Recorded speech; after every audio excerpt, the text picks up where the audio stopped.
نحمده ونصلي ونسلم على رسوله الكريم اما بعد اعوذ باللہ من الشیطان الرجیم بسم اللہ الرحمن الرحیم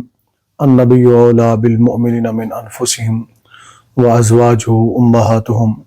صدق اللہ العظیم وصدق رسولہ النبی الکریم الامین قال اللہ تبارک وتعالی فی شان حبیبہ ان اللہ وملائکتہ یصلون علی النبی یا ایہا الذین آمنوا صلوا علیہ وسلموا تسلیما اللہم صلی علی سیدنا و مولانا محمد وعلی آلہ وصحبہ سیدنا و مولانا محمد وبارک وسلم۔ محترم ناظرین و سامعین، السلام علیکم ورحمۃ اللہ وبرکاتہ۔ آپ دیکھ رہے ہیں ہمارا یوٹیوب چینل اور فیس بک پیج ڈاکٹر فیض احمد چشتی۔ آج کا موضوع گفتگو رمضان المبارک کی مقدس ساعتوں میں، اسی نسبت سے کہ اس میں ام المومنین حضرت سیدتنا خدیجۃ الکبریٰ رضی اللہ تعالی عنہا کا وصال مبارک 10 رمضان المبارک کو ہوا، تو ان کی بارگاہ اقدس میں مختصراً نذرانہ عقیدت پیش کرنا ہے۔ امید ہے آپ تمام دوست اس کو غور سے سماعت بھی فرمائیں گے اور پھر ہماری ویڈیوز کو آگے دوستوں تک بھی پہنچائیں گے۔ عزیزان گرامی قدر، اللہ رب العزت نے قرآن کریم میں نبی کریم صلی اللہ علیہ وسلم کے ازواج مطہرات رضی اللہ تعالی عنہن کا جو مقام اور مرتبہ بیان فرمایا، وہ قرآن کریم کی تلاوت کی گئی آیت مبارکہ کے مطابق یہ ہے کہ نبی کریم صلی اللہ علیہ وسلم کی تمام ازواج مطہرات اہل ایمان کی مائیں ہیں۔ ازواج مطہرات کے فضائل پر الگ سے ہم انشاءاللہ موضوع ریکارڈ کروائیں گے دلائل کے ساتھ۔ سر دست ہمیں صرف حضرت سیدہ طیبہ طاہرہ خدیجۃ الکبریٰ رضی اللہ تعالی عنہا کی ذات اقدس کے متعلق چند کلمات آپ کے گوش گزار کرنے ہیں۔ امید کرتے ہیں کہ اللہ تعالی ہمیں سیدہ پاک کے صدقے ہمت استقامت عطا فرمائے گا اور ہمیں ان کے صدقے اور ہماری نسلوں کو تمام قسم کے فتنوں سے شرور سے محفوظ فرمائے گا، اور اللہ تعالیٰ ان کے صدقے ہم سب کی کامل مغفرت فرمائے۔ ام المومنین حضرت خدیجۃ الکبریٰ رضی اللہ تعالی عنہا مکہ کی رئیس ترین عورتوں میں شمار کی جاتی تھی، اور مشہور پیشہ ان کا تجارت تھا، اور بڑے بڑے تجارتی قافلے حضرت سیدہ خدیجۃ الکبریٰ رضی اللہ تعالی عنہا کے مختلف ممالک کے اندر جایا کرتے تھے۔ آپ کے والد بھی چونکہ ایک تاجر تھے بہت بڑے، حضرت خویلد، تو وہ بہت بڑے تاجر تھے۔ اس طرح آپ کو بہت کچھ ان سے بھی ملا، اور خود انہوں نے تجارت کی۔ نبی کریم صلی اللہ علیہ وآلہ وسلم کی زوجیت میں آنے سے پہلے حضرت خدیجۃ الکبریٰ رضی اللہ تعالی عنہا کے دو نکاح ہوئے، اور بعض نے ایک تیسرے کا بھی ذکر کیا، زیادہ تر یہی دو کا ہی ذکر ہے۔ ان دونوں شوہروں کی وفات کے بعد عرب کے بڑے بڑے سرداروں نے، سرمایہ داروں نے سیدہ خدیجۃ الکبریٰ رضی اللہ تعالی عنہا کو نکاح کا پیغام بھیجا، مگر آپ نے سب کا انکار کر دیا۔ ایک وقت ایسا بھی آیا کہ آپ کے والد کے اوپر بھی لوگوں نے پریشر ڈالا، مختلف رشتوں کے لیے آئے لوگ، لیکن انہوں نے بھی انکار کر دیا۔ ایک واقعہ کے اندر ذکر ملتا ہے کہ آخری نبی کا تذکرہ ہو رہا تھا، کچھ لوگ کھڑے ہوئے تھے، تو اس وقت اس نے کہا جی جو شخص اس نبی پر ایمان نہیں لائے گا، جو عورت وہ ان پر پتھر مارے فلانی چیز کو یا فلانی چیز کو۔ تو سیدہ خدیجۃ الکبریٰ رضی اللہ تعالی عنہا نے پتھر نہ مارا، باقی سب نے مارا۔ تجارتی سفروں میں سے ایک سفر، آپ کا طریقہ کار یہ تھا کہ آپ جس کو اپنا سامان دے کر بھیجتی تھیں تو پھر اس کے اندر اس کا حصہ شمار کیا جاتا تھا، یعنی جو تجارت کر کے واپس لوٹتا۔ اس طرح نبی کریم صلی اللہ علیہ وآلہ وسلم کو بھی انہوں نے منتخب کیا۔ آپ کی پسندیدہ شخصیت تھیں جناب محمد رسول اللہ صلی اللہ علیہ وآلہ وسلم، چونکہ آقا کریم علیہ السلام کی نیک نامی، امانت، دیانت، صداقت مشہور تھی، اور خود حضرت سیدہ خدیجۃ الکبریٰ رضی اللہ تعالی عنہا زمانہ جاہلیت میں بھی، یعنی اسلام سے پہلے بھی، طاہرہ کے لقب سے مشہور تھی، پاک صفت خاتون کے وصف سے مشہور تھیں، اور اکثر لوگ آپ کو طاہرہ کہہ کر بلایا کرتے تھے، یعنی ان کی پاکیزہ زندگی کے گواہی دیا کرتے تھے تمامی لوگ۔ تو اس طرح سیدہ خدیجہ الکبریٰ رضی اللہ تعالی عنہا جب نبی کریم صلی اللہ علیہ وسلم سفر سے واپس لوٹے تو ہر سال سے دگنا منافع آیا کاروبار کے اندر، اور انہوں نے کافی کچھ نبی کریم صلی اللہ علیہ وآلہ وسلم کی بارگاہ میں پیش کر دیا۔ اسی کو قرآن کریم میں بیان کیا گیا ہے، وَوَجَدَكَ عَائِلًا فَأَغْنَىٰ۔ اس پر مفسرین کرام نے لکھا ہے، جیسے قرطبی ہیں اور دیگر ہیں، تو انہوں نے لکھا ہے کہ اس آیت کے تحت کہ اس مال سے، یعنی کہ غنا سے، وہ مال ہے جو حضرت خدیجہ الکبریٰ رضی اللہ تعالی عنہا نے آپ کو پیش کر دیا تھا، وہ جو سفر تجارت سے واپس لوٹ رہے تھے۔ اس کے بعد سیدہ خدیجہ الکبریٰ رضی اللہ تعالی عنہا نے نکاح کا پیغام بھجوایا، اور پھر آقا کریم علیہ الصلوۃ والسلام بھی اس بات پر راضی ہو گئے۔ یوں نبی کریم صلی اللہ علیہ وسلم اور حضرت خدیجہ الکبریٰ رضی اللہ تعالی عنہا کا نکاح ہوا۔ آقا کریم علیہ الصلوۃ والسلام نے ابھی تک اعلان نبوت نہیں فرمایا تھا جب یہ نکاح ہوا۔ نکاح کے وقت عمر کیا تھی حضرت خدیجہ الکبریٰ کی اور نبی کریم صلی اللہ علیہ وسلم کی؟ یا کافی سارے اقوال پائے جاتے ہیں جو میں نے مختلف کتب میں دیکھے، جیسے کہ الروض الانف ہے، عمدۃ القاری ہے، طبقات ابن سعد ہے، البدایہ والنہایہ ہے، اور اس طرح کی دیگر جو کتب ہیں، الاصابہ ہے، اور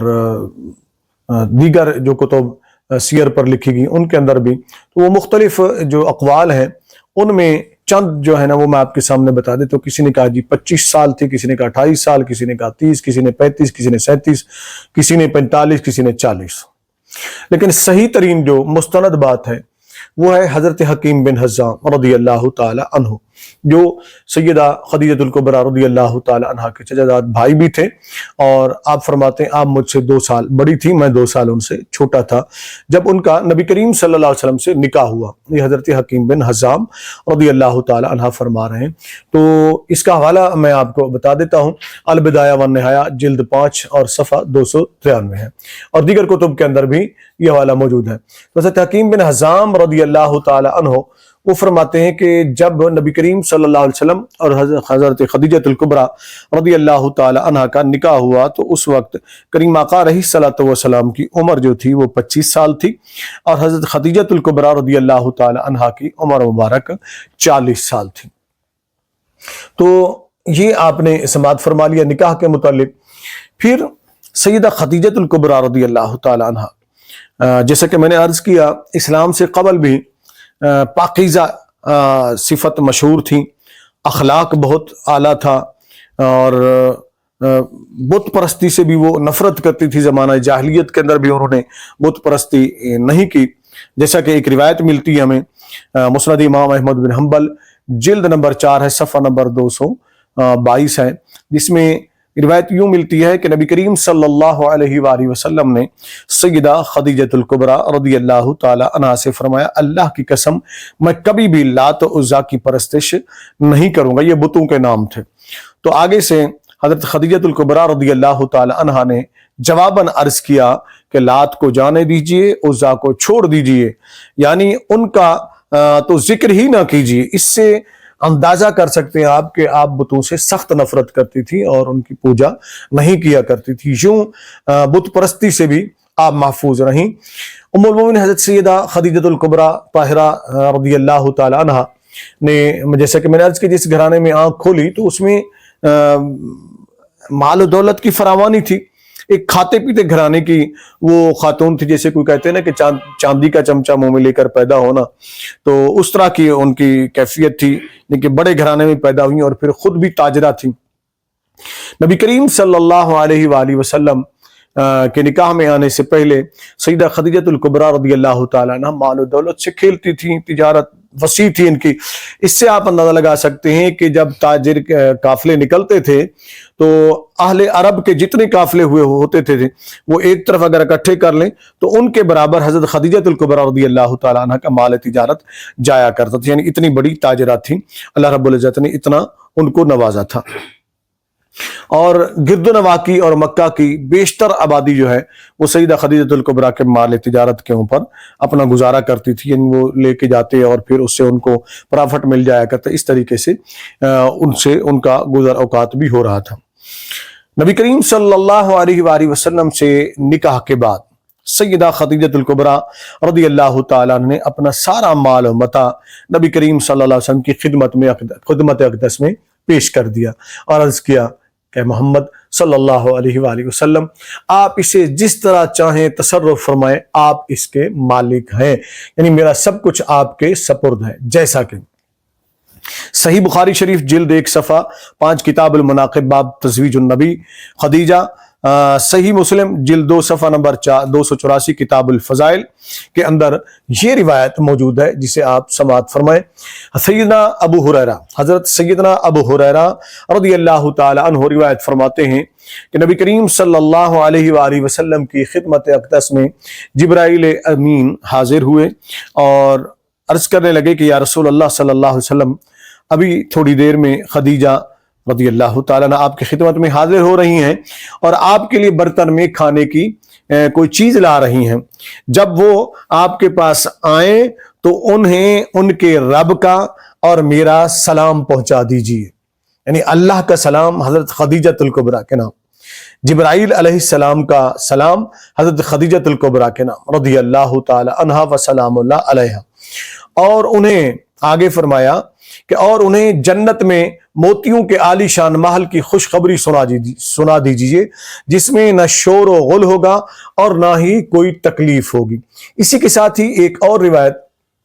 مستدرک حاکم جلد نمبر 3 صفحہ نمبر 186 کتاب معرفت الصحابہ عمل الیوم واللیل مترجم جو ہے اس کے صفحہ نمبر 242 کے اوپر الاصابہ جلد نمبر 4 ہے، صفحہ نمبر 283، حدیث نمبر ہے 374۔ یہ حدیث بھی آپ سماعت فرما لیں۔ حضرت انس، چونکہ اسی کے ساتھ اس کا تعلق ہے، حضرت انس رضی اللہ تعالیٰ عنہ فرماتے ہیں کہ ایک مرتبہ جبرائیل امین علیہ السلام بارگاہ نبوت صلی اللہ علیہ وآلہ وسلم میں حاضر ہوئے اور عرض کیا کہ حق تعالی یعنی اللہ عز و جل، اللہ سبحانہ و تعالی سیدہ خدیجۃ الکبریٰ رضی اللہ تعالی عنہا کو سلام کہتا ہے۔ سیدنا یہ سن کر فرمایا، جب نبی کریم صلی اللہ علیہ وسلم نے بتایا کہ اے خدیجہ اللہ نے تجھے سلام کہا ہے، جبرائیل نے مجھے بتایا، تو سیدہ خدیجۃ الکبریٰ نے جب یہ سنا تو آگے سے انہوں نے فرمایا کہ اللہ تعالیٰ سبحانہ جو ہے نا وہ خود سلام ہے، اور جبرائیل پر بھی سلام ہو اور آپ پر بھی سلام ہو اور اللہ کی رحمت ہو۔ اب ذرا غور کریں کہ اللہ کی طرف سے بھی سلام آ رہا ہے بار بار، جبرائیل امین کی طرف سے بھی بار بار سلام آ رہا ہے سیدہ خدیجۃ الکبریٰ رضی اللہ تعالی عنہا کو، تو ان کے اس مقام اور مرتبے کا آپ اندازہ کر سکتے ہیں۔ اسی کے ساتھ ایک تیسری روایت بھی سماعت کر لیں، طبرانی کبیر کی جلد نمبر 23 ہے، صفحہ نمبر 15، مجمع الزوائد کی جلد نمبر 9 ہے، صفحہ نمبر 265 ہے، حدیث نمبر ہے 15282۔ تو یہ آگے جو حدیث ہے، تیسری حدیث اسی کے ساتھ ہی سماعت فرمائیں کہ آپ نے یہ سماعت فرما لیا حضرت انس سے اور حضرت ابو ہریرہ سے، جو حوالے میں نے بعد میں دیے ہیں، نوٹ کیا آپ نے۔ تو اس میں روایت جو ملتی ہے وہ یہ ہے کہ حضرت جبرائیل علیہ السلام نبی کریم صلی اللہ علیہ وسلم کی خدمت میں موجود تھے کہ حضرت سیدہ خدیجۃ الکبریٰ رضی اللہ تعالیٰ عنہ تشریف لائیں، نبی کریم صلی اللہ علیہ وسلم نے جبرائیل سے فرمایا یہ خدیجہ ہے، یعنی آقا علیہ السلام نے جبرائیل سے تعارف کروایا کہ یہ میری بیوی خدیجہ ہے۔ تو جبرائیل علیہ السلام نے نبی کریم صلی اللہ علیہ وسلم کی بارگاہ میں عرض کیا انہیں ان کے رب کی طرف سے اور میری طرف سے سلام کہہ دیجئے۔ امام عز الدین عبد السلام ابن جو الاسیر کے نام سے مشہور ہیں، وہ فرماتے ہیں، ان کی کتاب کا حوالہ نوٹ کر لیں، اسد الغابہ جلد 4 صفحہ نمبر 434۔ وہ لکھتے ہیں کہ حضرت خدیجۃ الکبریٰ رضی اللہ تعالی عنہا اللہ تعالیٰ کی مخلوق میں وہ پہلی شخصیت ہے جو سب سے پہلے اسلام لائیں، اور اس پر امت کا اجماع ہے کہ سب سے پہلے اسلام لانے والی حضرت سیدہ طاہرہ خدیجۃ الکبریٰ رضی اللہ تعالی عنہا ہی ہے، اور اس معاملے میں کوئی مرد یا عورت ان کے مرتبہ و مقام کو نہیں پہنچ سکا، اور یہ انتہائی عظیم منقبت ہے۔ وہ فرما رہے ہیں علامہ ابن اسیر، یہ عظیم منقبت ہے، یعنی عظیم مقام اور مرتبہ ہے ان کا اور فضیلت ہے ان کی، جس میں ام المومنین سیدہ خدیجہ طاہرہ رضی اللہ تعالی عنہا کا کوئی ثانی نہیں ہے، اور اس میں کوئی شک بھی نہیں ہے، ان کا کوئی ثانی نہیں ہے، ان سے پہلے کوئی بھی اسلام نہیں لایا، سب سے پہلے وہی اسلام ہے۔ پھر اس کے بعد حضرت علی کرم اللہ وجہہ، حضرت ابوبکر صدیق، زید بن حارثہ دیگر کے ملتا ہے، لیکن پہلے سب سے پہلے اسلام لانے والوں میں مردوں عورتوں سب میں عرض کر رہا ہوں، حضرت خدیجۃ الکبریٰ رضی اللہ تعالی عنہا ہے۔ حضرت سیدہ خدیجہ الکبریٰ رضی اللہ تعالیٰ کے جو فضائل مناقب ہم پڑھتے ہیں، جو ساری احادیث میں بیان کرو تو اس کے لیے بہت سارا وقت چاہیے ہوگا۔ کبھی اللہ نے توفیق دی، زندگی نے وفا کی، تو میں سلسلہ شروع کروں گا کہ مسلسل ازواج مطہرات کا تعارف ہو اور ان پر کیے جانے والے اعتراضات کے جوابات بھی ہو۔ آپ بھی دعا کیجئے کہ اللہ تعالیٰ مجھے استقامت دے، ہمت دے، اور مجھے اللہ تعالیٰ وسائل بھی عطا فرمائے، تو انشاءاللہ اس پر بھی ہم سلسلہ شروع کریں گے انشاءاللہ بشرط زندگی۔ اس کا خلاصہ ان روایات کا جو میں نے پڑھی، ان کی سیاستہ کے اندر بھی اور دیگر کتب سیر میں، الروض الانف کو دیکھ لیں آپ، پھر سیرت کی کتابیں مواہب اللدنیہ، مدارج النبوت، سیرت ابن اسحاق اور سیرت حلبیہ، الروض الانف کا میں نے عرض کر دیا، اسد الغابہ کو پڑھیں، الاصابہ کو پڑھیں، البدایہ والنہایہ، دیگر تمام کتب، ان میں سے جو موتی میں نے چنے ان میں جو خصوصیات ہیں، حضرت سیدہ طیبہ طاہرہ خدیجۃ الکبریٰ رضی اللہ تعالی عنہا، ہم سب اہل ایمان کی ماں، جو ہمارے لیے بہت ہی قابل احترام ہیں، ان میں سے چند باتیں میں آپ کے سامنے عرض کرتا ہوں کہ وہ خصوصیات ساری نہیں، ان میں سے ان کا میں نے انتخاب کیا ہے، نوٹ کیا ان کو، جن میں ان کا کوئی اور شریک نہیں ہے، یعنی ازواج مطہرات میں سے بھی کوئی ان کا شریک نہیں ہے، اور دیگر خواتین تو دور کی بات ہے، ازواج مطہرات رضی اللہ تعالی عنہن میں سے بھی کوئی شریک نہیں ہے۔ نمبر 1، جیسا کہ میں نے ابھی تھوڑی دیر پہلے عرض کیا، سب سے پہلے نبی کریم صلی اللہ علیہ وآلہ وسلم کی تصدیق کرنے والی پہلی صدیقہ سیدہ خدیجۃ الکبریٰ رضی اللہ تعالی عنہا ہے، اور سب سے پہلے رحمت کل عالم صلی اللہ علیہ وآلہ وسلم نے ان سے شادی کی۔ نمبر 3، سب سے پہلے کائنات کے سردار، رحمت عالم، نور مجسم، نبی مکرم صلی اللہ علیہ وسلم کے ساتھ انہوں نے نماز پڑھی، یعنی حضرت خدیجۃ الکبریٰ رضی اللہ تعالی عنہا نے۔ نمبر 4، سب سے پہلے نبی کریم صلی اللہ علیہ وسلم کی اولاد انہی سے ہوئی، یعنی حضرت خدیجۃ الکبریٰ سے ہوئی۔ نمبر 5، سب سے پہلے ازواج مطہرات رضی اللہ تعالی عنہن میں سے جنت کی بشارت جسے سب سے پہلے ملی وہ حضرت خدیجۃ الکبریٰ رضی اللہ تعالی عنہا ہے۔ نمبر 6، سب سے پہلے اللہ تعالیٰ نے انہیں سلام فرمایا اور جبرائیل کے ذریعے کہ خدیجہ کو میرا سلام کہنے، اور جبرائیل نے بھی انہیں سلام کہا۔ نمبر 8، نبی کریم صلی اللہ علیہ وآلہ وسلم کی تمام ازواج مطہرات رضی اللہ تعالی عنہن میں سے سب سے پہلے وصال فرمانے والی حضرت خدیجۃ الکبریٰ رضی اللہ تعالی عنہا ہے۔ اور نمبر 9 کے اوپر یہ وہ پہلی شخصیت ہیں، یعنی سیدہ طاہرہ خدیجۃ الکبریٰ رضی اللہ تعالی عنہا، ہم سب کی ماں، ہم سب کے لیے قابل احترام۔ جو ازواج مطہرات کو بھونکتا ہے، میں سمجھتا ہوں وہ حلال ہی نہیں ہے، اس لیے کہ نبی کریم صلی اللہ علیہ وسلم کی مائیں، جو ازواج مطہرات ہیں وہ ہم سب کی مائیں ہیں، اہل ایمان کی مائیں ہیں نبی کریم صلی اللہ علیہ وسلم کی بیویاں۔ جو ان کو بھونکتا ہے، میں سمجھتا ہوں وہ جہنم کا کتا ہے، وہ جہنم کا ایندھن ہے، وہ ایمان والا نہیں ہو سکتا ہے، اس لیے کہ اپنی ماں کو کوئی بھونک سکتا ہے؟ اللہ رب العزت ایسے بھونکنے والے لوگوں کو ہدایت عطا فرمائے۔ تو نمبر 9 کے اوپر یہ سب سے پہلی وہ شخصیت ہے کہ جن کی قبر کے اندر رحمت کل عالم صلی اللہ علیہ وسلم بحیثیت خود اترے، اس سے پہلے کسی کی قبر میں نبی کریم صلی اللہ علیہ وسلم نہیں اترے۔ اب یہ میں نے مختلف کتب سے لیا، لیکن آپ اس کو اگر دیکھنا چاہیں تو الفصول ابن کثیر کے صفحہ نمبر 97 کے اوپر بھی دیکھ سکتے ہیں، الروض الانف کے اندر بھی مل سکتی ہیں، مدارج النبوت کے اندر بھی، البدایہ والنہایہ کے اندر بھی، اور دیگر کتب جن کا میں نے ذکر کیا تھا۔ ام المومنین حضرت سیدہ طیبہ طاہرہ خدیجۃ الکبریٰ رضی اللہ تعالی عنہا کے فضائل و مناقب میں سے اور عظمتوں میں سے ایک یہ بھی عظیم المرتبت اور عظیم الشان خصوصیت ہے کہ رحمت کل عالم صلی اللہ علیہ وآلہ وسلم کی اس زبان مبارک سے جس کے متعلق رب کریم نے فرمایا وما ينطق عن الهوى ان هو الا وحی یوحى، کہ یہ میرے محبوب صلی اللہ علیہ وسلم اپنی خواہش سے کچھ نہیں بولتے ہیں، وہ جو کچھ بولتے ہیں میرے حکم سے بولتے ہیں، یعنی اللہ کی وحی سے بولتے ہیں۔ اس ترجمان وحی زبان مبارک سے نبی کریم صلی اللہ علیہ وآلہ وسلم نے سیدہ خدیجۃ الکبریٰ رضی اللہ تعالیٰ عنہ کو جنت کی بشارت ان کی زندگی کے اندر سنائی۔ ذرا حوالہ نوٹس کر لیں، پھر میں آپ کو بتاتا ہوں کہ یہ روایت کس نے کی ہے۔ صحیح بخاری شریف جلد نمبر 1 صفحہ نمبر 539 ہے، صحیح مسلم شریف جلد نمبر 2 صفحہ نمبر 284 ہے۔ اس روایت کی جو راویہ ہیں وہ ہیں ام المومنین صدیقہ کائنات